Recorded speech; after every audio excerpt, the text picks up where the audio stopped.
aqui no Brasil. E essa empresa, ela participou de alguns projetos de inovação e ela vende parafuso. Essa empresa que vende parafuso, ela estava pensando formas de conseguir inovar. Mas a gente pensar assim, parafuso né, além de extremamente barato, né, é uma coisa meio que parafuso é parafuso, né?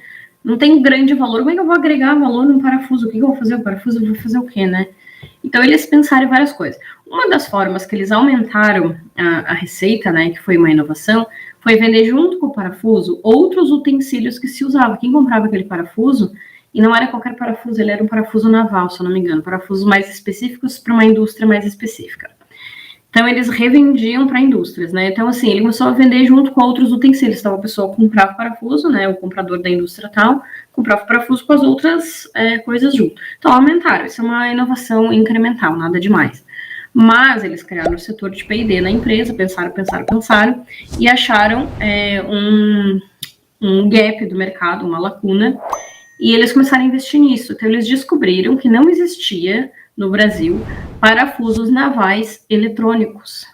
Parafusos que vinham com um nanochip e conseguiam medir várias coisas, por exemplo, pressão da água, umidade, enfim, várias coisas, dilatação, sei lá o quê. E aí eles começaram a investir nisso. Então, eles trouxeram a tecnologia e aí eles começaram a produzir, seriam os únicos do Brasil a produzir. Claro que esse também é um exemplo grande, assim, né, maior, uma empresa que tem dinheiro para investir, porque esse tipo de inovação realmente é uma inovação cara, tá? Mas para vocês perceberem, assim, até a empresa que vende parafuso consegue inovar, consegue sair do padrão e chegar em lugares diferentes.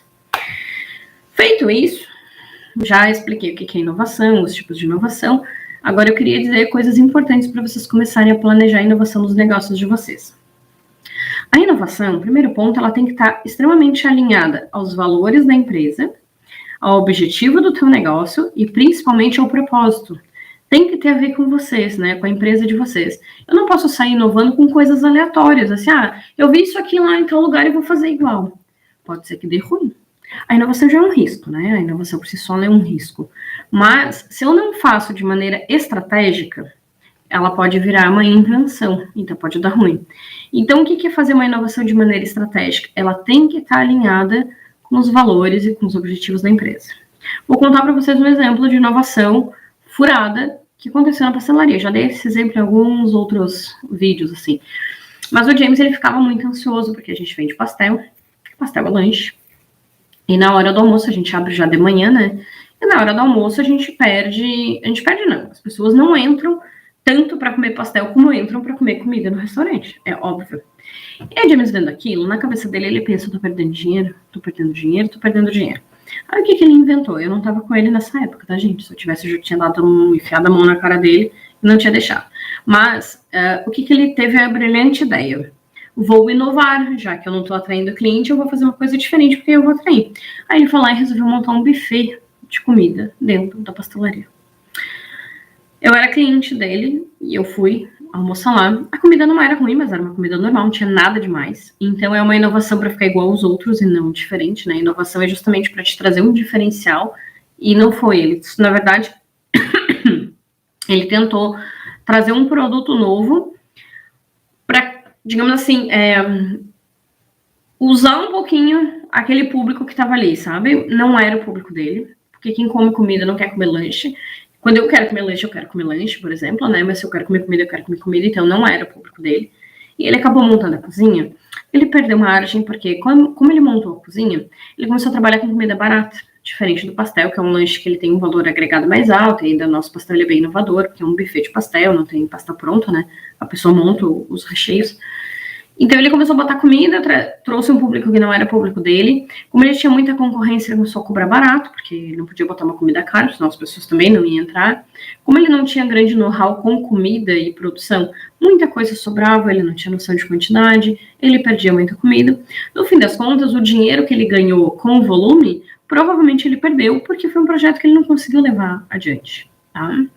Então essa é uma inovação que não deu certo. Mas por que não deu certo? Porque não tem nada a ver com a empresa dele. O James é um cara super inovador, ele é um cara bem criativo, ele gosta de coisas diferentes. um restaurante aquilo, igual a todos os outros, não tem nada a ver com ele, não tinha nada a ver com a proposta de valor da pastelaria, que é um buffet de pastel que a pessoa monta na hora, né, come um pastel fritinho, lanche, enfim. Então, esse é um exemplo de inovação que deu errado. Tá? Então, sempre lembrando que a inovação tem que estar alinhada aos valores da empresa e aos objetivos, ela não pode ser um desespero, tá? Porque a inovação, querendo ou não, ela vai gerar um risco, porque a gente não sabe se vai dar certo ou não, né? A inovação é uma, digamos assim, um teste que pode dar muito certo, mas pode ser que não dê, tá? Então, a gente testa, não deu, a gente tira. Deu bom, a gente vai mantendo esse projeto, tá? Mas o James fez algumas inovações que foram espetaculares. E aí eu vou contar uma para vocês. Eu acho que eu já até contei também num vídeo. Tem duas, assim, que eu acho bem legal. Uma nem é dele. A gente fazia o pastel, deixa eu tentar mostrar para vocês, assim. Acho que quando a nossa massa é de rolo do pastel. Nossa massa de rolo, né? Aí a gente chegava pro cliente, o cliente escolhia o tamanho da massa. Eu quero desse tamanho aqui. Aí a gente rechava aqui e depois a gente cortava a massa, né, no tamanho que a gente queria, e dobrava e fechava. Aí eu pegava a carretilha, e fechava. Quando a gente fecha o pastel, sobra as bordinhas, né? Como o nosso pastel é por quilo, as bordinhas que sobravam, ele tirava, guardava para refazer a massa, sabe? Porque ele refazia a massa, ele que fazia, né? Então ele guardava essas massas, no fim da noite ele cilindrava tudo e fazia novos rolos com a sobrinha da massa. Só que aquilo era um estresse, era um serviço sem fim, assim. Primeiro que, quando tu corta, às vezes fica alguma coisa grudada, fica um queijo, fica um temperinho. Então era um serviço que no fim da noite sobravam uns 3 baldes de 3 quilos, assim, cada um de massa. E aí ele pegava tirinha por tirinha e ficava limpando o que tinha de comida das tirinhas. Tipo, eram umas tirinhas desse tamanho, assim, né? Que cortava o pastel, assim. E aí ficava limpando aquelas tirinhas. Aí limpava, botava lá pra cilindrar de novo. E tinha que tirar, porque senão, né, ia cilindrar e ficaria massa com a comida. E aquilo, pra ele, era uma perda de dinheiro, porque aquelas tirinhas, quando ele pesava, tipo, dava, sei lá, 3 quilos por noite. Ele disse, meu Deus, eu deixei de vender 3 quilos, que tá aqui, ó. Tá aqui. Tudo bem que ele fazia de novo, mas... E se ele não fizesse? Ia fora. Não fora, né? Mas, tipo, ele perdia da venda. E era uma briga com aqueles funcionários, porque vocês têm que fazer a tirinha bem fininha, cortem com a massa maior, deixa a tirinha o mais rente possível, porque eu quero a tirinha fina para não sobrar tirinha, enfim. E aí os funcionários também, eles não gostavam de tirar a tirinha muito fina, porque o cliente também não queria. Tipo, eu tô vendo a massa que sobrou, por que tu vai cortar, tipo, 2 dedos depois da massa? Corta onde acabou o recheio, né? Então era uma briga sem fim, assim. Eu lembro nessa época, meu Deus do céu, era uma briga assada do James com esse funcionário o dia inteiro, a mesma história, porque tá sobrando tirinha, enfim. Aí um dia, numa reunião, abrigaçada por causa da tal das tirinhas, um funcionário falou o seguinte, tá... Quando tu fecha o pastel e sobra tirinha, por que tu tira? James, como assim, né? Tipo, eu tiro porque eu vou reutilizar. Ele assim, deixa na bandeja. Deixa na bandeja e pesa a tirinha junto, na bandeja. Frita a tirinha e dá pra pessoa comer, vai ficar um palitinho de massinha crocante. A gente hoje vende porção de tirinha, as pessoas amam as tirinhas, comer tirinha com maionese caseira, gente, a melhor coisa do mundo, eles amam as tirinhas, eles já chegam lá já pedindo tirinha, ela nem gosta, mas ela gosta também, mas ela gosta da tirinha, é crocante, toma uma cervejinha no verão com aquela tirinha, aquela maionese verde caseira que a gente faz também, delicioso. Olha só, foi uma inovação, não custou nada porque a gente já tinha tudo em casa, foi só uma ideia que o cara deu a partir de um problema que era um estresse, a gente começou a pesar. A gente passou a não ter perda nenhuma, porque o cliente paga pela tirinha, e não só ele paga pela tirinha, como ele acha o máximo. Porque ninguém vê tirinha sendo vendida, né? As pastelarias não dão as tirinhas quando tu vai comprar um pastel, não vem as tirinhas junto. E então virou uma inovação que gerou, né, uma percepção de valor maior e gerou mais dinheiro pra gente entrando, né? Porque aí a gente começou a vender as tirinhas. Enfim, esse é um exemplo de inovação de uma pequena empresa a partir de um problemão, de um estresse, e que não custou nada. Tá? Esse é um exemplo. E aí tem outro exemplo legal na pastelaria, e eu fui contra, olha só. Eu a mais inovadora, mas é engraçado que eu sou extremamente inovadora, eu tenho uma visão inovadora, mas eu sou extremamente conservadora. Eu não gosto de mudança, não gosto que mude nada. James muda os móveis de lugar, eu já fico nervosa, eu não gosto que tire nada de lugar. Eu sou bem neurótica, mas enfim. A gente estava fazendo consultoria com o Sebrae na nossa empresa, eu faço muita consultoria, sempre que eu posso eu tenho uma consultoria, porque é bom a gente oxigenar, né, sempre é bom uma visão de fora, sempre é bom a gente estar em movimento e pensar em coisas. E a gente estava com um consultor na pastelaria. Eu fazia, inclusive, nessa época, eu fazia atendimento da Fiesc na pastelaria, a gente comprou também o pacote. Então, a pastelaria era minha cliente, a gente tinha uma parceria com um consultor de Sebrae. E esse consultor, ele era mais de processos, assim. E aí, o que ele percebeu? Ele teve uma sacada muito genial. Como o nosso pastel não é pastel, como eu falei pra vocês, a massa ela é de rolo, né? Então, a pessoa chegava, né? Agora a gente mudou. A pessoa chegava lá, ó, vê se faz sentido pra vocês. A gente abria a massa e dizia pro cliente assim, tá bom? Aí, cliente que não tá acostumado, ele dizia, tá, sei lá, assim o quê, né? Assim, desse tamanho, porque o que a gente fazia? A gente recheava e dobrava. Então, assim significava um pastel desse tamanho aqui. Ou não, cara, maior, tem que abrir mais, né? Enfim, na prática, o que acontecia? As pessoas não enxergavam o pastel. Elas enxergam uma massa que eu abro um pedaço e pergunto se tá bom, e ele, envergonhado, responde que tá bom. O que acontecia? Acontece ainda, mas muito menos.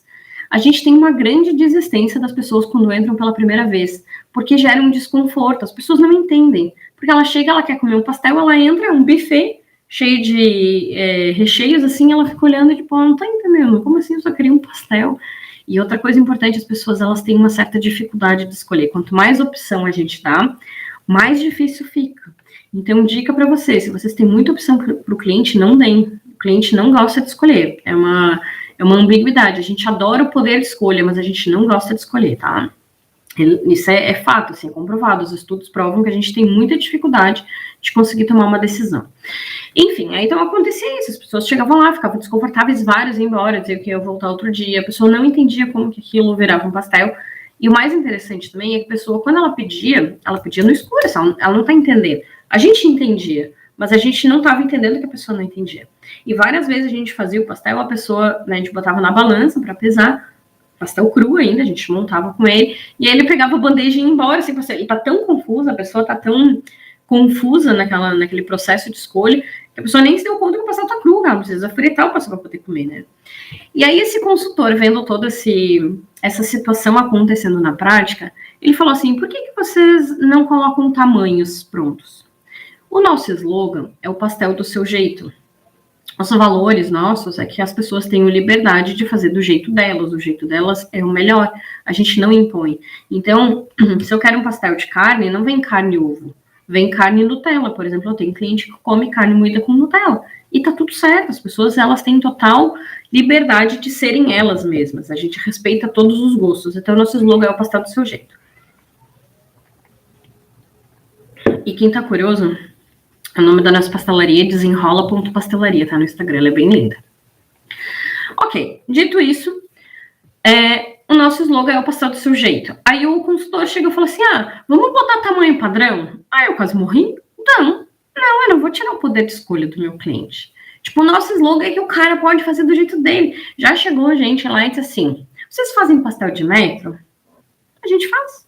Ele sabe porque uma vez eu vi, eu fiquei curioso, dá pra fazer? Dá. A gente pega uma régua, abriu a massa igual a loja de tecido, deu 1 metro, a gente cortou a massa e fez o pastel. O cara achou o máximo, provavelmente deve ter comido em 1 semana, né? Mas ok, ele achou o máximo.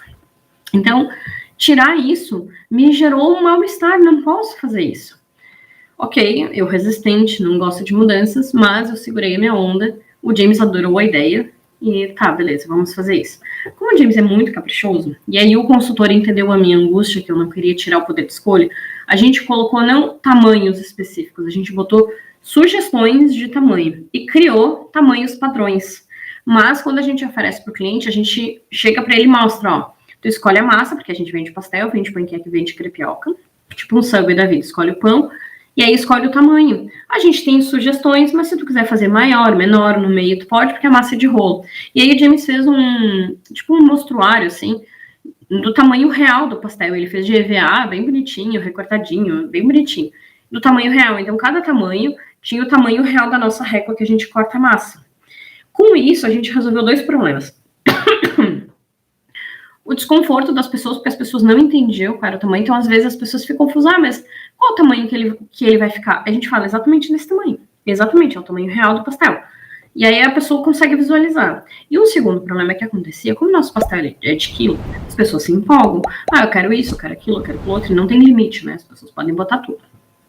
Aí, quando ficava grande, ela dizia, não, mas eu pedi menor, porque, claro, é por peso, né, então ficava grande. Então, a gente tinha muita incomodação que as pessoas diziam que as gurias tinham uma mão grande, botavam muito recheio, apesar da pessoa, a gente botar e perguntar, e a pessoa pode tirar, pode botar mais, enfim. E aí, quando a gente começou a cortar a massa, porque aí a pessoa escolhe, a gente já corta a massa na régua, né? Então, não tem como dizer, não, mas ficou maior do que eu queria. Não ficou, ele tá exatamente do tamanho que tu pediu. Aí a quantidade de recheio, ela vai delimitando ali com a gente. Então, também foi assim, o custo dessa inovação foi o custo do EVA que o James montou ali, da plaquinha que ele escreveu, sugestão. Só esse custo, assim, não teve. E isso resolveu um problema. Eu não consigo mensurar em dinheiro, né? Porque, enfim, eu não consigo dizer quantas pessoas compram a mais, mas a gente percebe na prática que as pessoas vão menos embora, né, menos desconfortáveis, e tem menos reclamação de tamanho. Então, isso também é uma inovação.